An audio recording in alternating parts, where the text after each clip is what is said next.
Tesla would consider buying the factories that General Motors intends to idle. CEO Elon Musk said in an interview that aired Sunday on CBS 60 Minutes, "It's possible that we would be interested. If they were going to sell a plant or not use it, that we would take it over," he said. In a wide-ranging interview with Leslie Stahl, Musk made no apologies for his erratic behavior over this summer and reiterated his lack of respect for the Securities and Exchange Commission, which sued him in September for allegedly defrauding investors after tweeting that he wanted to take the company public at $420 a share and had funding secured. He didn't and pulled back on those plans a few weeks later. "Nobody's perfect," he said. Musk acknowledged that he was somewhat impulsive, adding that he didn't really want to try to adhere to some CEO template. He stoked controversy all summer with his erratic behavior, taunting the SEC, calling a diver in the Thai cave rescue a pedo, and capping the summer by appearing to smoke pot on the Joe Rogan podcast. "I'm just being me. I mean, I was certainly under insane stress and crazy hours, but the system would have failed if I was truly erratic," Musk said. The SEC forced Musk to step down as chairman of the board for 3 years. The company named Robin Denholm, who was already on the board, as chairwoman. "I want to be clear. I do not respect the SEC," Musk said. "I do not respect them." But he said he was adhering to the agreement because he respects the U.S. justice system. He scoffed at the idea that Denholm was put in place to keep him in line.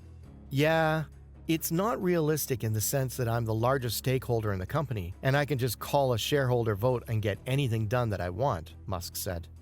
He said he does not want to return to the role of chairman. "I actually just prefer to have no titles at all." Tesla has struggled to ramp up production of its much-hyped Model 3 midsize sedan. The company resorted to building a second assembly line inside a tent-like structure next to its main assembly plant in Fremont, California. The decision, like many Tesla has made, was ridiculed by some in the industry. "The last-minute push increased production by 50%, Musk told CBS. "Those betting against the company were right by all conventional standards that we would fail," he said, "but they just did not count on this unconventional situation of creating a second assembly in the parking lot in a tent." Musk said the long-awaited $35,000 version of the Model 3 will probably be available in 5 to 6 months. That is the price of the vehicle Tesla originally promised would be an electric sedan for the masses when it was first unveiled in March 2016. Since then, however, Tesla has only made higher-priced versions of the car. Musk admitted he is notorious for missing deadlines. "Well, I mean, punctuality is not my strong suit. I think, why would people think that if I've been late on all other models, that I'd suddenly be on time for this one?" he said. GM's decision to idle plants in Ohio, Michigan, Maryland, and Ontario, an estimated 14,000 jobs, has caused anger and worry amongst lawmakers, labor leaders, and people in the regions that depend on the factories for work. Some say GM's decision is a necessary step to ensure the company's future as it grapples with changing consumer tastes, new technologies, and new potential competitors, including Tesla. The possible plant closures present an opportunity for Tesla. It wouldn't be the first time Tesla bought a GM plant. The Tesla factory in Fremont, California is a former GM plant that closed in 2010, but reopened later that year under Musk. Under the terms of the SEC settlement, Musk had to pay a $200 million fine and step down as chairman for at least 3 years. Tesla also put in place a system for monitoring Musk's statements to the public about the company, whether on Twitter, blog posts, or any other medium. Musk told CBS the only tweets that need to be approved are the ones that can move the stock price. He said he uses Twitter to express himself. "Some people use their hair," he said. "I use Twitter." Musk has revealed more information via the Twitter files, claiming the FBI worked with and paid Twitter employees to censor certain content on the platform, according to CNN. The platform also has rescinded its short-lived policy banning promotion of other companies, the outlet reported. The Post purports Musk will buy General Motors. The video claims Musk is staging a hostile takeover of GM. Elon Musk, "I think I'll purchase General Motors," the caption reads. The video is incorrect. There are no credible news reports that Musk is buying the company. This announcement appears on none of Musk's verified social media accounts. Neither Tesla Motors or General Motors have made any press releases mentioning this purchase. Musk did express interest in December 2018, suggesting buying some of the GM factories that were idle, according to CNBC at the time. It's possible that we would be interested, Musk told 60 Minutes according to the outlet. If they were going to sell a plant or not use it, we would take it over.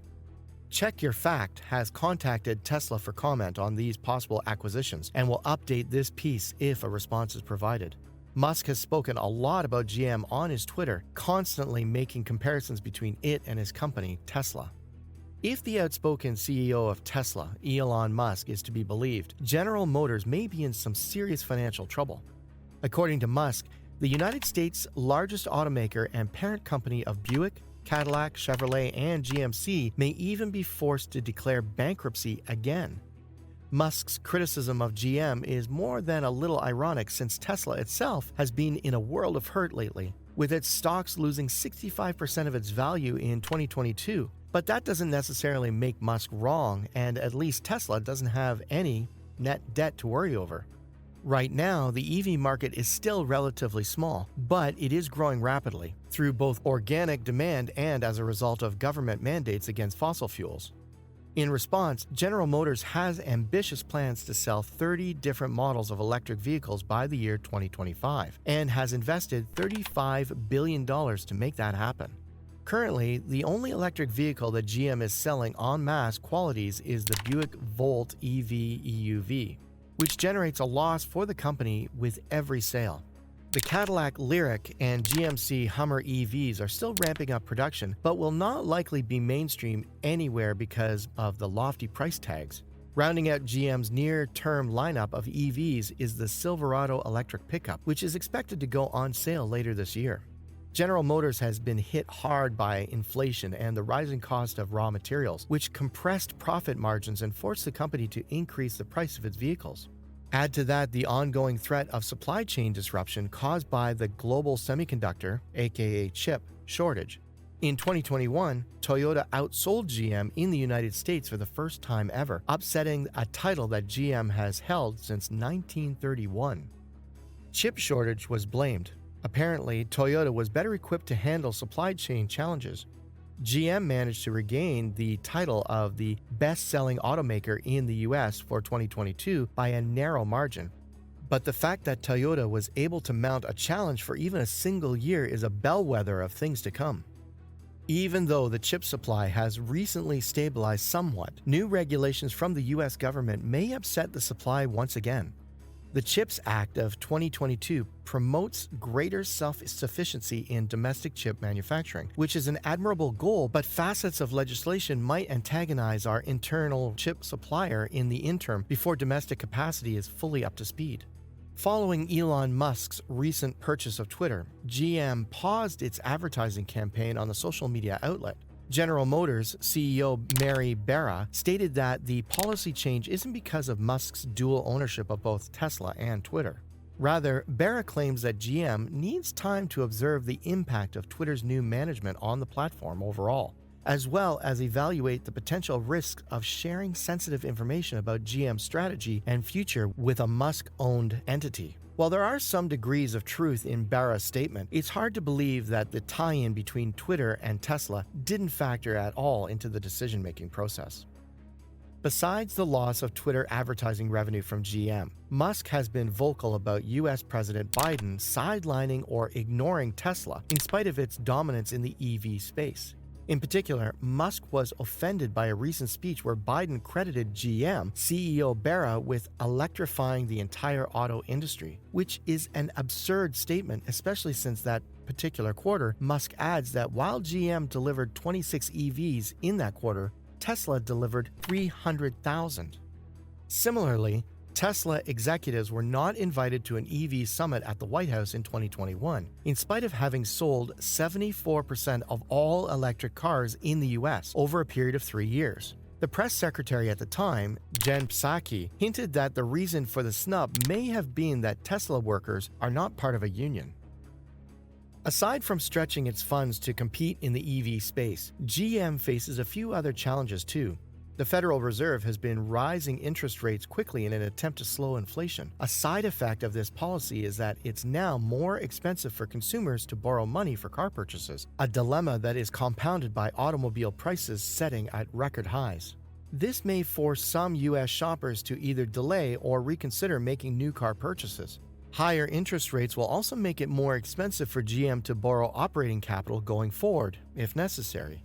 Investment banking UBS recently downgraded GM stock and lowered its price target from $56 to $38 per share due to the potential for a recession, especially in Europe. And if the recession makes its way to American shores, demand for the new automobiles could fall sharply. General Motors has been in business for over a century and is considered an icon in the American automotive industry. But that doesn't make them infallible. GM already declared bankruptcy once in 2009. Consequently, the U.S. government spent approximately $50 billion to bail out the beleaguered automaker. Thankfully, a majority of the funds were recovered and a loss to taxpayers was only about $11 billion. As a U.S. taxpayer myself, I'm sure hoping that Elon Musk is wrong about GM's financial peril because there's no doubt that our government will throw the company a lifeline again.